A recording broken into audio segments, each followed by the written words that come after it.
last night near a wine cellar he didn't have access to.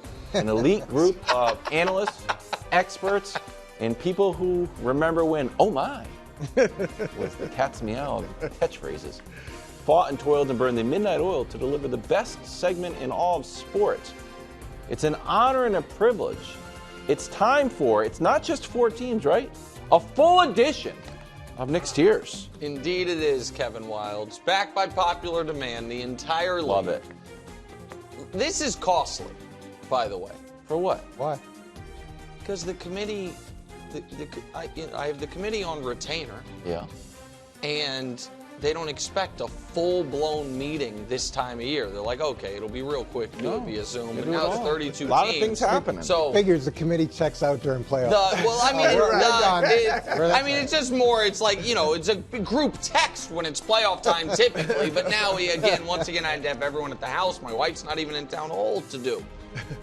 Bottom of the tiers, who can be the Commanders? Probably no one, to be honest. But all these teams going into next year, I don't know, maybe. Nobody believed in the Commanders, but coach, the second pick of the draft, drafted quarterback. Can that be us? Again, the answer is almost assuredly not. But that's the hope for those 7 teams. Stuck in neutral. All right, these 3 teams are actually better than some of the teams ahead of them. Maybe a lot of the teams ahead of them. I buy that. However, they have no hope of being great. And all of the teams ahead of them, there's a chance they could be great.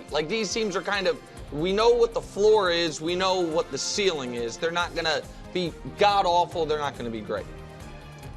Can the QB save us? I'm trying to be nice to Bryce here. I didn't really know with the Panthers there, but Played great. He played great at the end. The fact of the matter is this. These 5 teams, the Bears got a new head coach in Ben Johnson. The Jags looking for a new head coach and new GM, by the way, Trent Baalke out, thank goodness. Patriots got a new head coach. Falcons and Panthers did that last year.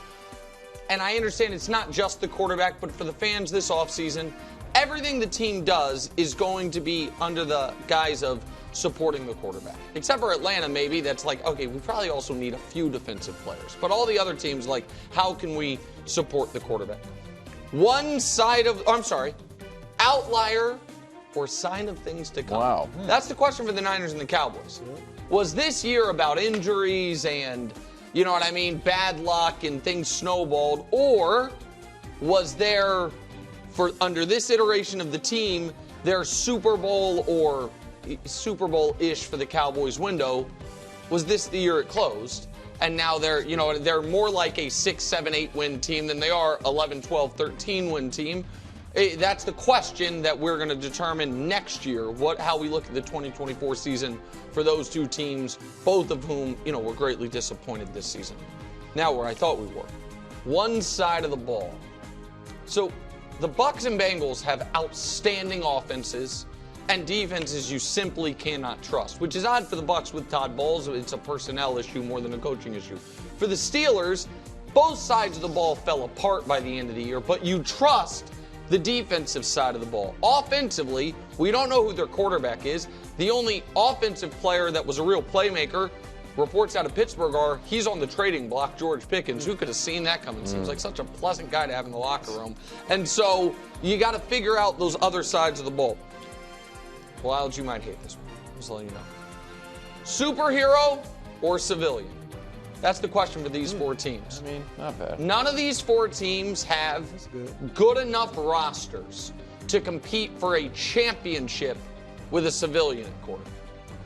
And all of these teams hope their young quarterback is going to be a superhero. Now, Justin Herbert's not that young anymore. Jordan Love's not that young, but he's young experience-wise. But that's the question. We all know we know 3 of these teams have good quarterbacks, and we think the Broncos probably do.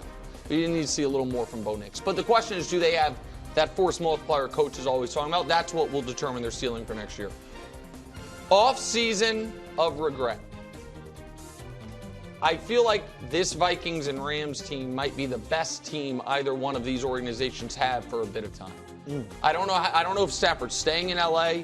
I don't know, how much long, what that window was. And I understand the Vikings are hey, we drafted our quarterback. I get it.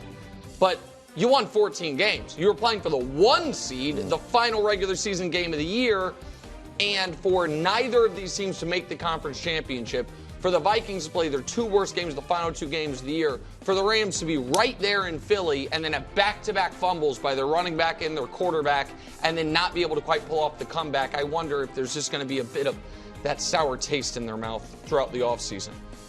Hangover without the Super Bowl. That's the worst kind. So this is my worry for the Lions and Ravens. Back-to-back. You know, they in the last 2 years, both teams have been a 1 seed. Both teams have hosted a conference championship game. Both teams had awesome seasons where they made the divisional round. Both teams had the war of attrition, the coordinator changeover, all of it. Not only did you not get to win the Super Bowl, you didn't get to the Super Bowl. I do have a little concern for both of these teams that what we see happen to Super Bowl losers might happen to either or both of them, even though they didn't even get to the Super Bowl because of the cumulative effect of the last 2 years. All right, now to the playoff teams. 90% of a prophecy. So Kevin Wildes doesn't like when I bring my dreams to the show. No one. It's not less me and the audience. But in the offseason, I went in Kevin Wilde's office and I said, "You're not going to believe it, man. I had a dream." Okay. He's like, "What's that?" I was like, "I dreamt that the only thing standing between the Chiefs and a three-peat was a Heisman Trophy winning quarterback. He was going to be a rookie." I couldn't figure out why Cliff Kingsbury was in the dream. Yeah. He's a top 2 pick. And I was like, the Bears are doing it. And we created a whole bit about me flirting with the take, all of this, but it was because I had a vision. Dreaming. Little did I know, though.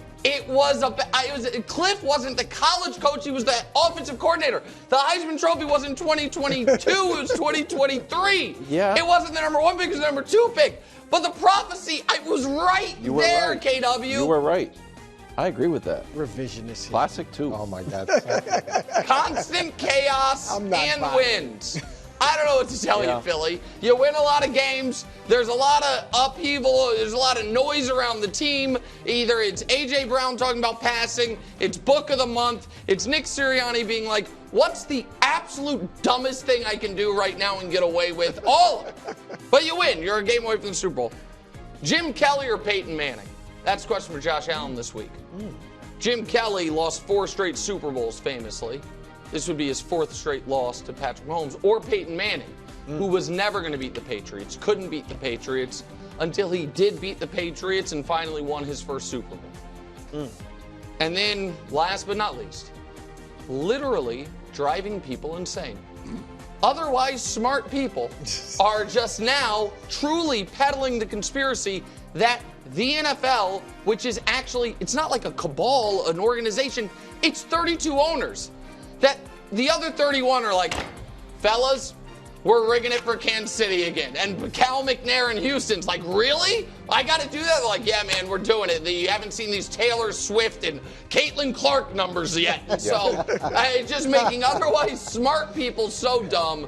There's the full tiers, Coach.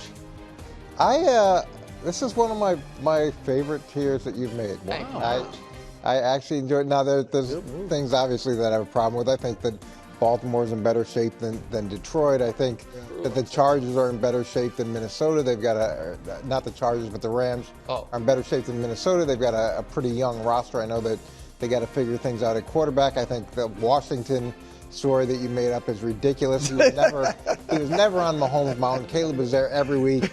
So that's the one Thank you, Coach. I really loved it until we got to the Washington part, and then that's where but the switch I'm going to make is I'm going to put Philly on the same tier as the Bills. And that's fair. I agree with Kansas City being where they are. I think they get the benefit of the doubt because of experience, because of history, all those things. They should be on top of the tiers. But I'd say with Buffalo, I get why you put them ahead because they have the better quarterback.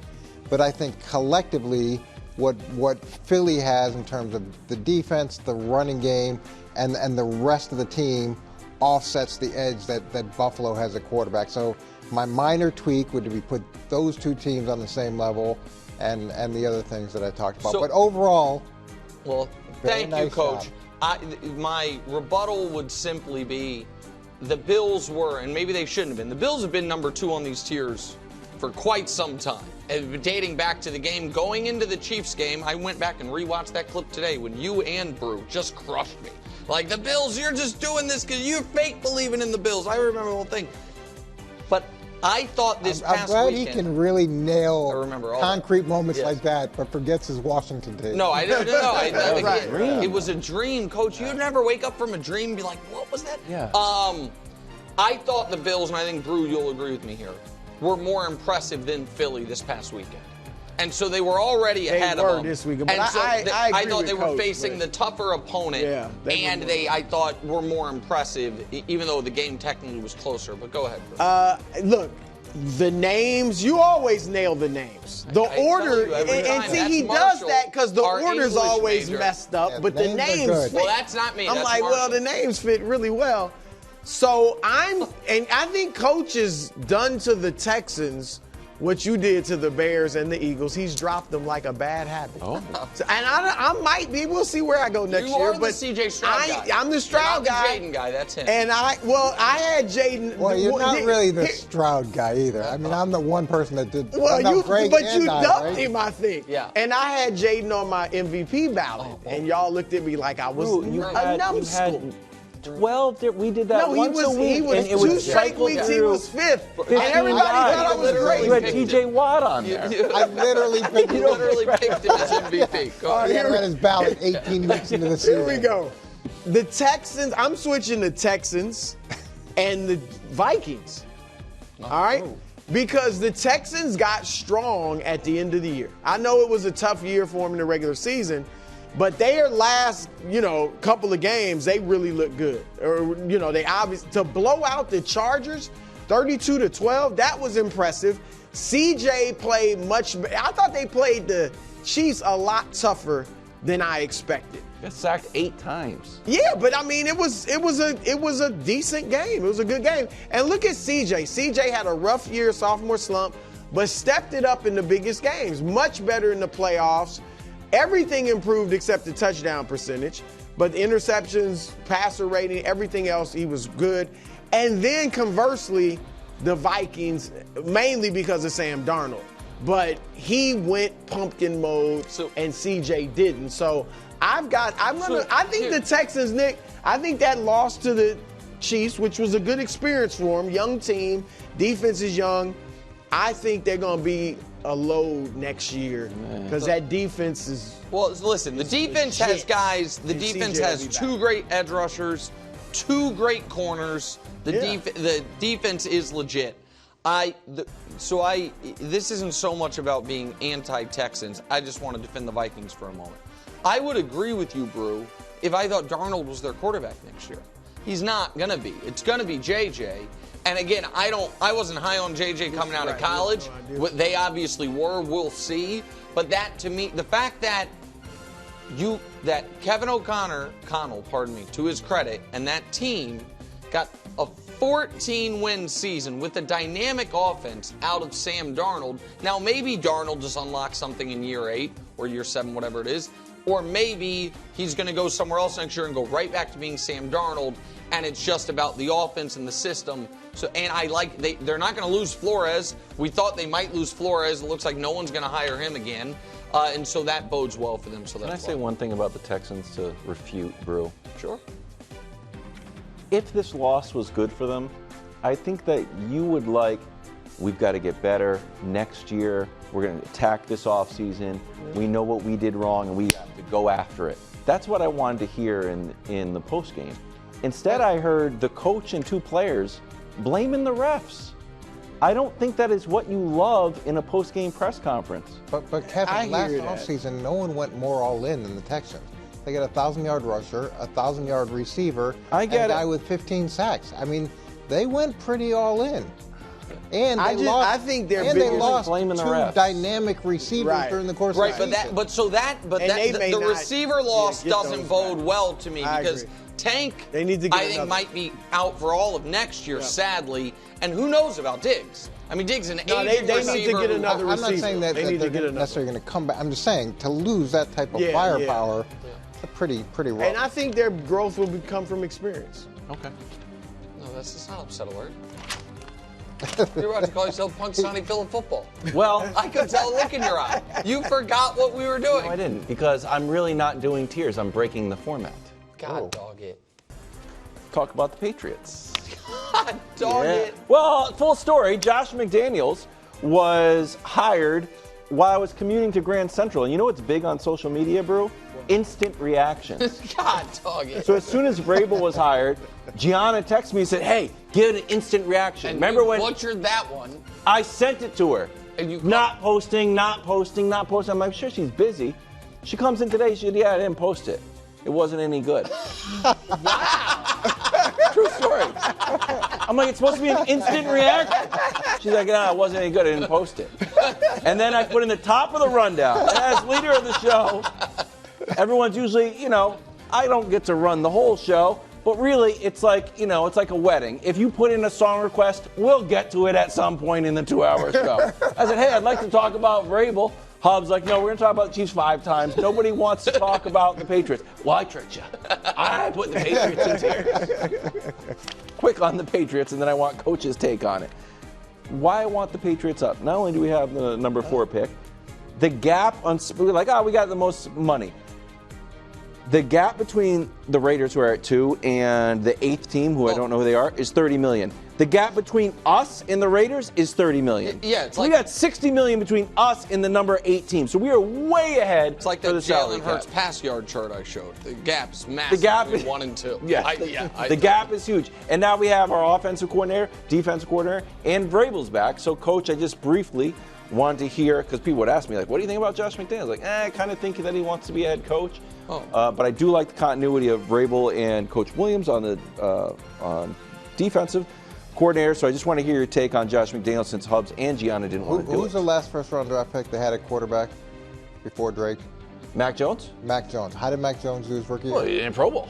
Pro Bowl. Who was the offensive coordinator? Well, Josh McDaniels. What did I say after Josh left and Mac Jones was like, well, I can play with any that offensive coordinator in the world. That was It doesn't matter who it is. But Josh gave him so much confidence, maybe. But that's my point. My point was that he didn't appreciate how good a situation he had. And I think Josh, with not only his wealth of experience as an offensive coordinator, his experience as a head coach, his experience with a range of quarterbacks, is going to be really good for him. And he did a ton of good things for the last first-round draft pick that they had here, and I think that guy stinks. And I think he's except for one season, and I think he'll do a lot of good things in this situation. Can I add something positive? Sure. Legitimately positive. One of the keys to the Chiefs' run has been their awesome coordinator, Steve Spagnuolo, who I said, I don't know what you think, Coach. Do you think there's a chance he ends up making the Hall of Fame one day? Steve Spagnuolo? The way he's coached, yeah. Okay, there we go. Thank you. There you go. Checkmate, Kevin Wildes. Spagnuolo. As an assistant coach, yeah. Absolutely. Thank you. I appreciate that. That's a talk in NFL circles. Coach and I know. He had such a rough run as a head coach. This is the first time he's gotten any interviews, and it looks like you're not going to have to worry about losing him. I agree. Josh has gotten 2 bites at the apple, walked away from a team. I don't think that there's going to, anytime soon, someone's going to try to hire him as a head coach. And when you have a defensive head coach and a young quarterback, your worry is you're going to lose that offensive coordinator. I think Josh is maybe an offensive coordinator lifer at this point, or at least for the next 5-8 years. I'm worried about college. So Belichick's in college, Bill O'Brien's in college. If Bill goes and lights it up in college, and college becomes more like pro football, which it looks like it's heading to, maybe then Josh would move there. But Josh's family is there. He really loves the environment. I think that from a lifestyle perspective, it's great. From a fit with Mike, it's great. They have a relationship. Yeah. They have a shared history. I think it's a home run hire. Perfect. Gianna, see? Thanks for watching. Subscribe here to get more from the show and to check out clips from other shows on FS1.